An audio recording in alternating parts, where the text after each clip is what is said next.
Hey everybody, welcome to Truth Be Told. Thanks very much for listening in. I really appreciate you being here.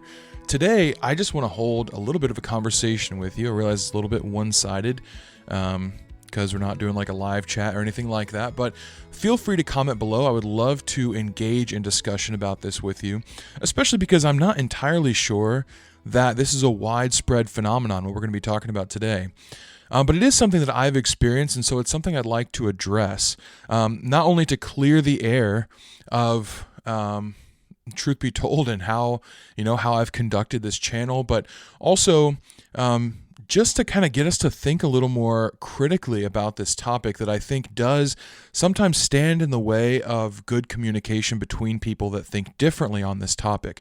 So if you've not come across this before, let me know in the comments. Speaking of which, if you're on Spotify, you can actually comment. I don't think this is an update that got widely spread or people were very much notified about, but yeah, on Spotify, you can actually send in comments about each episode. So don't think I'm just talking to the YouTube people when I say comment below. You're more than welcome to do that on the podcast form of this also. But the phenomenon that I've discovered is that I'm someone who reads a lot of books. I read very widely, all kinds of different things. People recommend things to me. I'm interested in a lot of different topics. I like to be relatively well-rounded on a variety of subjects.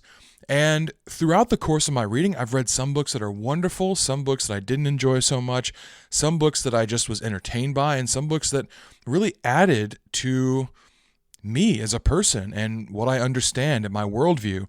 And I think this is a good thing to do. I really believe people should read widely, but also read carefully and with discernment. I never read something and it becomes an authority on a topic. I always am weighing stuff against the text of Scripture to see if it stands up as truth. And there have been several things where modern authors have written in such a way that I am impressed by what they've written because it highlights a biblical truth that I might have needed help in understanding. And sometimes that's just in conversation with other people. Sometimes that's in a book that I've read or a podcast I've listened to. And at times, especially on this channel, I will have occasion to quote other people. And I think this is a totally fine thing to do. In fact, throughout my collegiate career, we're expected to offer credit when someone else has an idea or I'm borrowing, direct phrases from certain people. I'm supposed to give credit where it's due.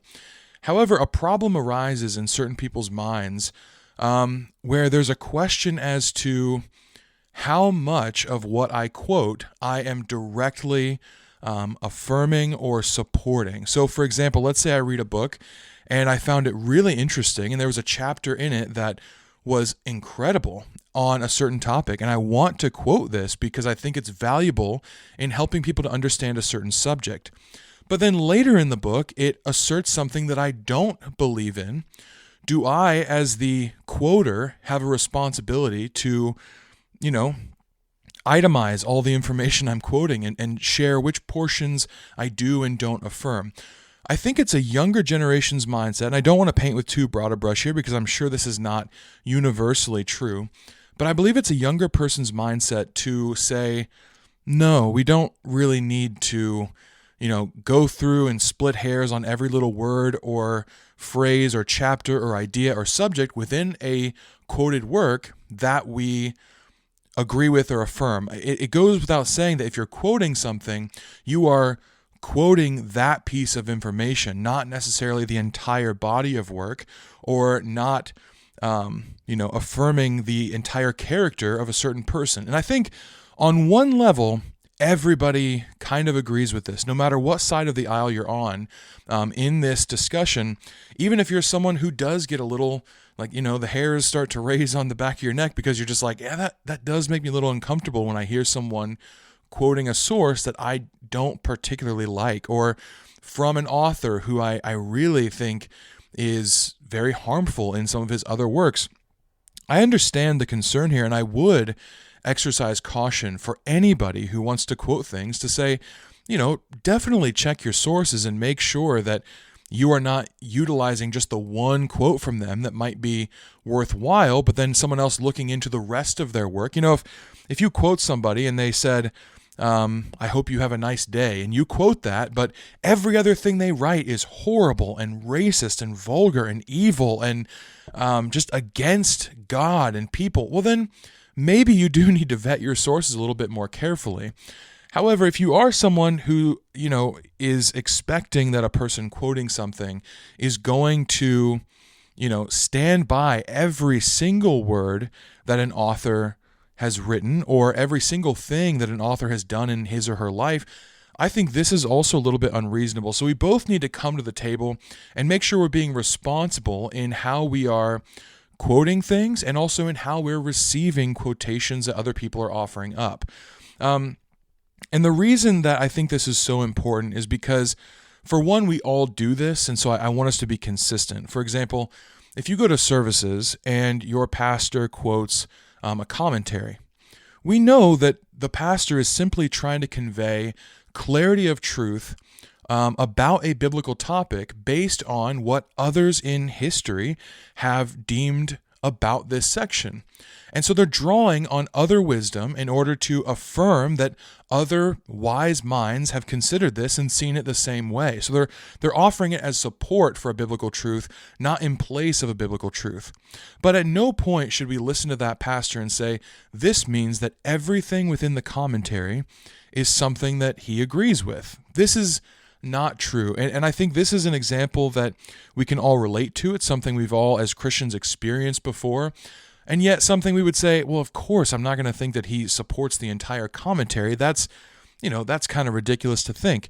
And yet I do see this being done towards other people, maybe not pastors. Maybe we're a little, some people are more critical of pastors and some people tend to refrain from any critique of a message given by a pastor. And I think somewhere in the middle, if we can be respectful about our dialogue with a pastor, I think that's a wonderful place to be.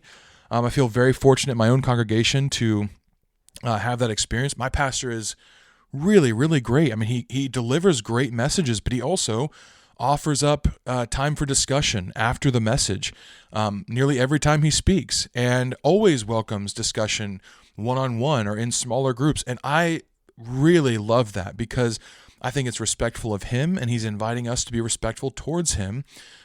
He's not offering up a moment of, tear me down or tell me where you disagree. Nothing like that. But yeah, it's great to have discussion about where we agree and disagree. But I would never go to my pastor and say, well, you quoted this poem, and that means you ascribe to everything that poet's ever written. And look, they have a book of erotica. Like, no, I wouldn't assume that that's the motive with which the pastor is quoting a certain poem, if the poem itself is good and relevant to the discussion that he's having in the sermon. I would never go to him and say, you quoted this commentary, and that's wrong because that person who wrote the commentary turned out to be an evil man. It's like, well, sure, I might go and state that to him, but I'm never going to hold the supposition that my pastor believes in everything that the commentarian has done or said in his lifetime. This is something that we simply can't live up to. It's a type of scrutiny that I think we can't live up to, and I really don't think it's a type of scrutiny that the Bible outlines as necessary or good. We have many occasions in Scripture where outside wisdom is quoted and being used as a good thing, but that does not mean that we should take the Bible as being wholesale for every piece of media or literature that's ever been produced. This is not true at all. Paul regularly quotes pagan poets or playwrights. Even Solomon in the book of Proverbs has a lot of sections of wisdom that has been collected. Many people have this idea that Proverbs was just flat out written by Solomon, like he just sits in his room and his big brain wisdom just kind of like goes and goes as he just furiously writes at his desk. But no, there were many things that he wrote himself and many things that he collected as people visited him, and he discerned wisdom in the things that they traditionally taught. And again, this isn't to say that Solomon ascribes to all wisdom literature from every culture in the world. No, absolutely not. This is not to say that Solomon supports paganism, although later in his life he absolutely did, and that should be watched out for. But Proverbs is a good book. It's a book of the Bible that's full of wisdom that God inspired Solomon to either write or collect. In the same way, when Paul quotes certain poets, philosophers, or playwrights, we shouldn't be led to assume that he affirms every single thing that he has ever, or that these playwrights, poets, or philosophers have ever said. That's not the case. Paul is drawing out wisdom and rejecting the chaff of whatever else they've said, and utilizing it to make certain points, especially in the context of preaching to Gentiles who he hopes to convert to Jesus Christ. And so we can't just say that every single thing a person quotes, every piece of wisdom that a person draws on is a wholesale affirmation of everything that author has ever said or done, because no person in the entire world is sinless. We all fall short of the glory of God. I could quote Moses, and this would be seen by many as a very good thing, because Moses is in the Bible. Moses is a hero of the faith. He's a forefather that's gone before us and outlined a good way to be. But Moses also had his shortcomings in fulfilling all the things that God had for him to do. He did not live up to it perfectly. And so does that mean that I believe in all the bad things that Moses did? Absolutely not. So yes, I believe that we should all feel comfortable reading widely and discerning diligently. But I don't believe that we should be afraid to quote wisdom or truth where it's found to support the wisdom of Scripture. This isn't to say that we're looking for wisdom outside of the Bible, but it should be to say that when we're reading, attempting to become intelligent people that that have a worldview and understand the world around us and are trying to understand Scripture, but sometimes need to look things up as aids to support us in working and laboring in the Word, this is good. I really think we should be doing this. But also we should be careful about where we're drawing our information from. We don't want to be advocating for evil people or evil actions or evil work if other people are going to go and look that up. So for those of you that regularly quote things, I want to say, go ahead and do that. I don't want you to be afraid to do that, but I do want you to be conscious of the fact that there are some who will take your quotations and say that might be an affirmation of everything the author has said or done. And as silly as you might find that accusation, you still are called to live in peace and with love towards that person that has that assumption. So when you receive this accusation, or if you do, then you need to deal lovingly with the person who is offering it up. Not, they might have assumed wrong motive in you, and you might feel hurt about that, but you need to, for the sake of peace with your brother, who you're not trying to offend, come to some sort of conclusion and reconciliation between you two. This doesn't mean compromising on what you've said or quoted. This doesn't mean ceasing to read or to understand or to draw from sources that you find credible, reliable, good, and true. This isn't to say do that at all, but it is to say that you are called to the best of your ability to live peaceably with all people. So to know that there are people with this mindset is going to be helpful for you. For those of you who do have this mindset, I don't have any harsh words towards you at all, but I would encourage you to check your motivation and make sure that you're really doing it, you're leveling this accusation with love for the person that you see offering up whatever quotations or references that you deem inappropriate or unnecessary.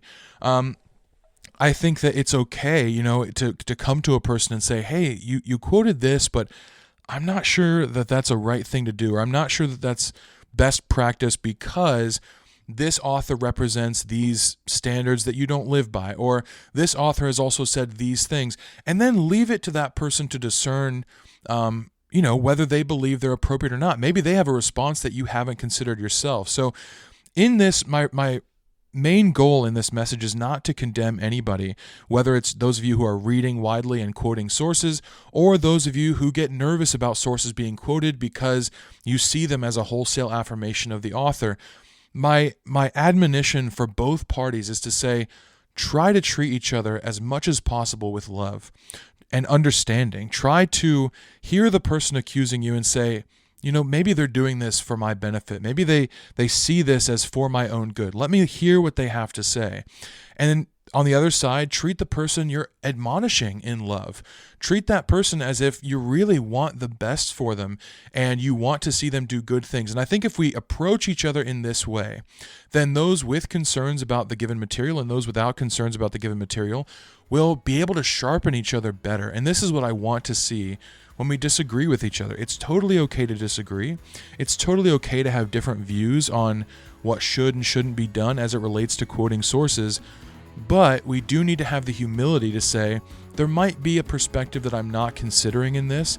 And so when I approach a person, or when a person approaches me, assume the best motive until you're proven otherwise, and even then, act in love towards each other.